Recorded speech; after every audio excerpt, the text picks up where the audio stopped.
Hello everyone. In this video we're going to talk about life path number, what this number really means, and Pythagoras table and how you can use this tool that can help improve your life, and what each number in this table stands for, so you can have a better understanding when we're talking about Pythagoras table, or also called psychomatrix. So life path number is basically the number that represents your strategy about life. It's a number that holds the energy to help you and to guide you on the way. This is a number that kind of stands behind your motivation. It's one of the very important numbers in your life, and even just knowing it, knowing the energy of it, will help you better understand how you can how to invest your potential in a much more effective way. The main idea about life path number and what it is: if you take your date of birth, you take a date, a month, and the year. You can look at it as basically as your address for cosmos. It's like basically your cosmic address. So for the information to reach you, cosmos needs a certain point of time and space to reach that, to deliver that information to you, like a package or something. And that exactly is your date of birth. So certain events in your life, certain motivation that you have, that would concentrate on your date of birth. On the date of birth, you're basically given a toolbox that is filled with certain qualities and characteristics that you will be able to use throughout your life to make happy, to become happy and enjoy it. And that life path number basically can help you explain what these things are.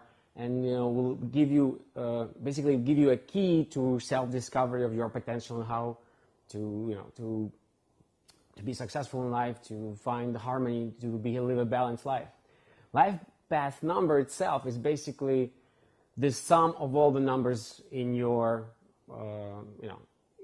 in your date of birth. So let's say you were born on the 1st of August in 1981. So what you do, you basically add up all the numbers in that date. You add 1 is your date of birth, 1st of August, August being the number 8 as in a month. So you add 1 plus 8, and then 1981. Add 1 plus 9 plus 8 plus 1. So you get 1 plus 8, 1 plus 9 is 10, and then you have a 9, 19. 19 you add as well together, and you get basically 10, which you also... 0 dots don't count, so you go just for 1. So you have 1, 8, and 1, which also be 11. I mean, it will be 10 as well. If you add all of these numbers, you can see the calculations right here, and the final number that you get to would be 1, and 1 would be the life path of your life, be like your strategy, and each number basically stands for a certain concept behind it. We talked in the previous video about numerology. And one of the ways to look at numbers, and one thing they have to remember, that there are a lot of different approaches to numerology. It's basically like all the chefs are cooking one dish, but when you put in certain personality, a certain different perspective to things, that dish becomes a little bit different.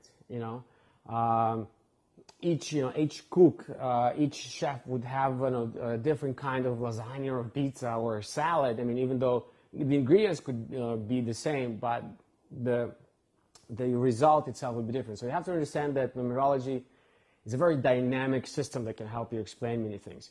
You can also, I personally enjoy numerology because it can really help you to connect many things. It can help you to connect on astrology, palm reading, even tarot cards. You can find all these concepts and meaning behind all these things, and understanding how those things work can really help you understand how everything works in our life.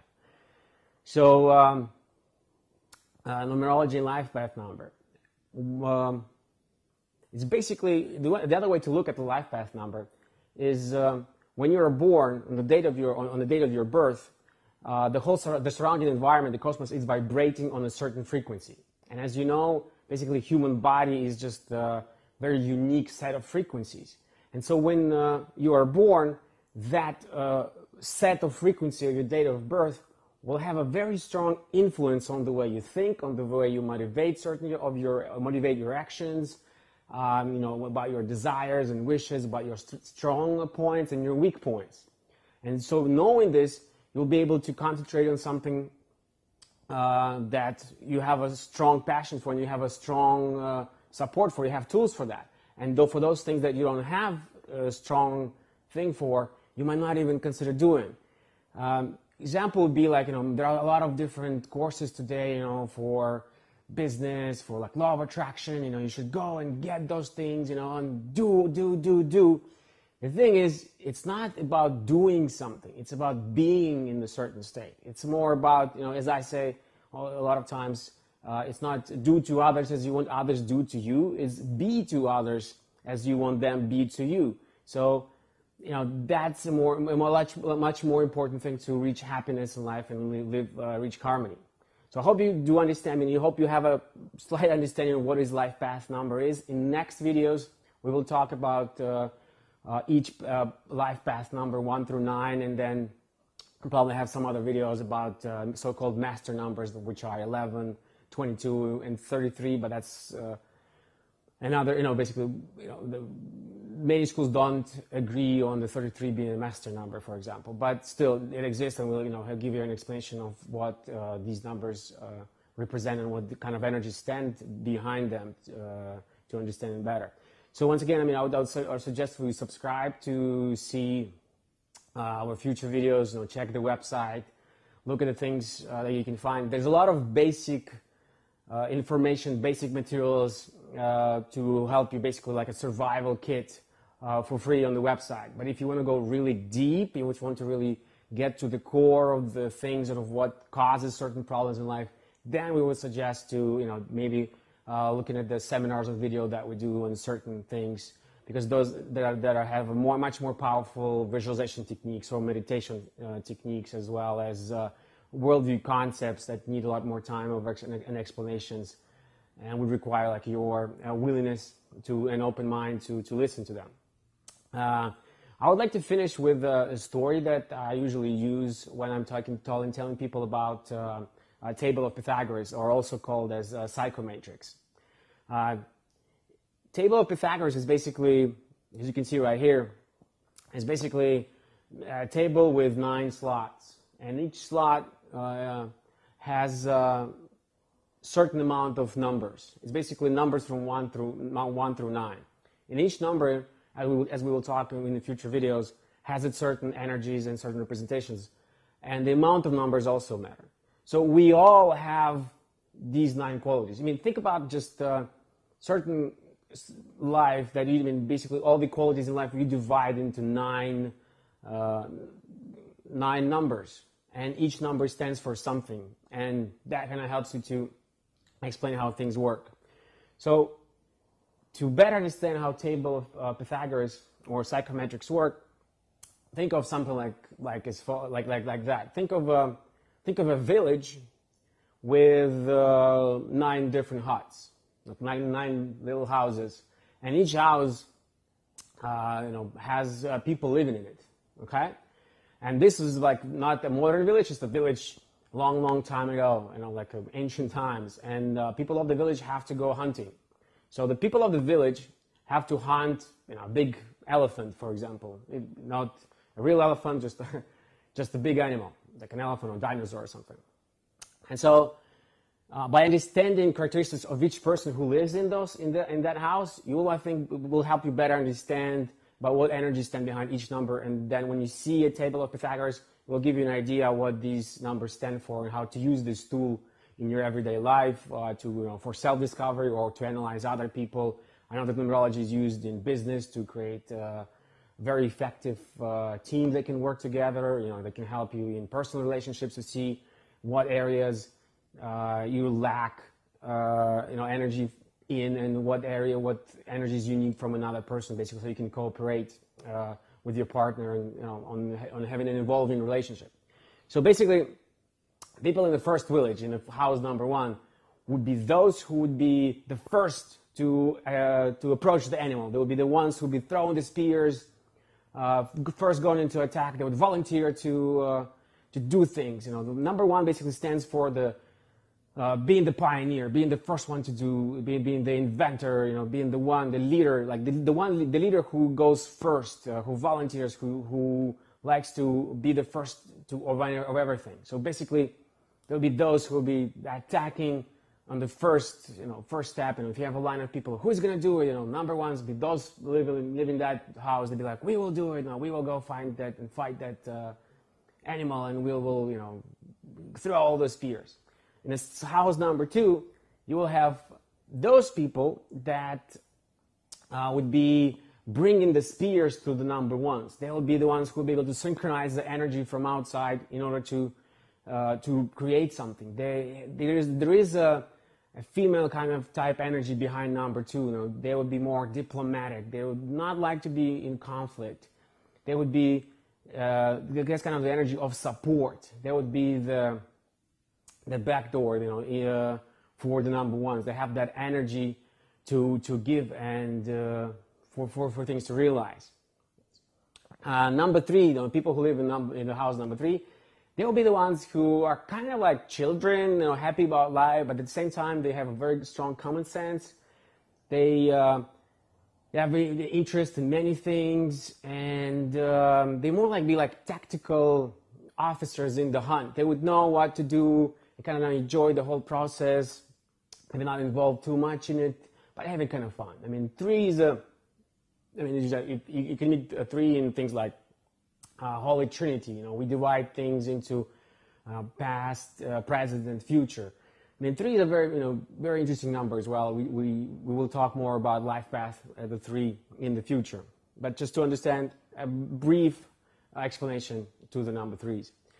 Number 4, those would be people in the house that would actually have to finish the job.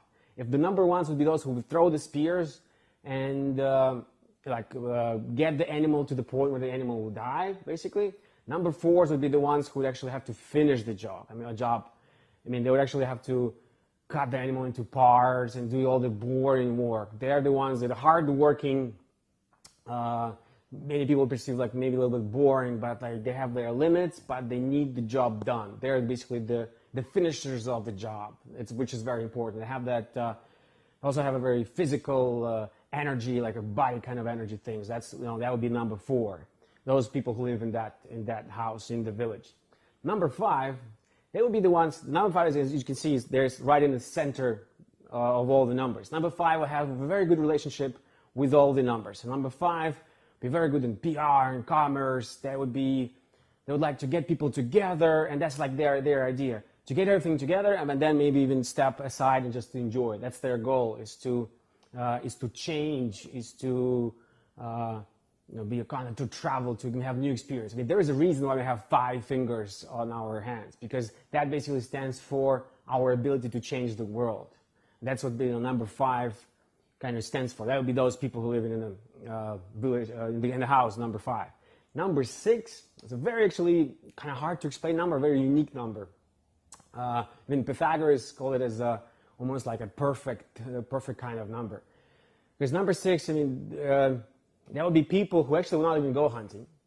They would just wait in the village until the animal, somebody brings the animal, and they would divide it between everyone. 6 would be, they would be the ones who would be thinking about all kinds of things. They're like very good thinkers. Also, they're very good organizers and things, and that's why they would divide between everybody. They would know what is fair because they would have all these mental ideas of what is wrong and what is right, and they kind of have they can unite it and put them all together. Number 7, that would be those people who would spend time in researching about the animal, the elephant or dinosaur or whatever. They would spend a lot of time by themselves researching and trying to find why should we go hunting for an elephant and not a crocodile or a lion, why we should where does this animal lives, what is the best dish you can make out of this animal, these kind of things. They would be very keen into research and things. Number 8, the house number 8 would be the house of the chief of the village.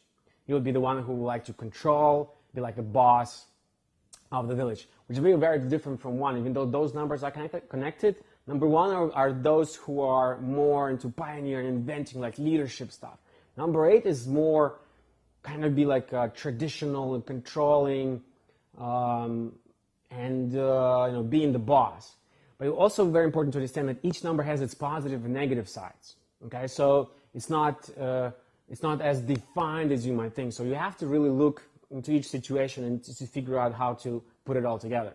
And number 9, which is also a very important number, number 9 would be, people in that house. They would be the shaman of the village. Would be the wise man, because number 9 itself, it stands for memory, for wisdom, for spirituality in that way, kind of that inner feeling of that knowing everything. And that would be the shaman of the village.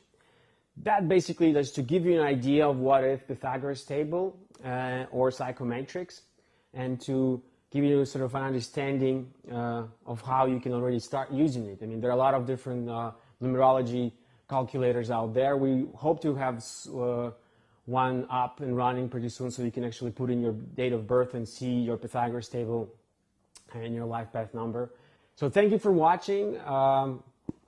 Please use the buttons below to like the video, and welcome to share with the people and friends who you think might be interested in this kind of information. And we'll see you in the next videos that we're going to talk more about each number for each life path that stand for each number. Have a good one.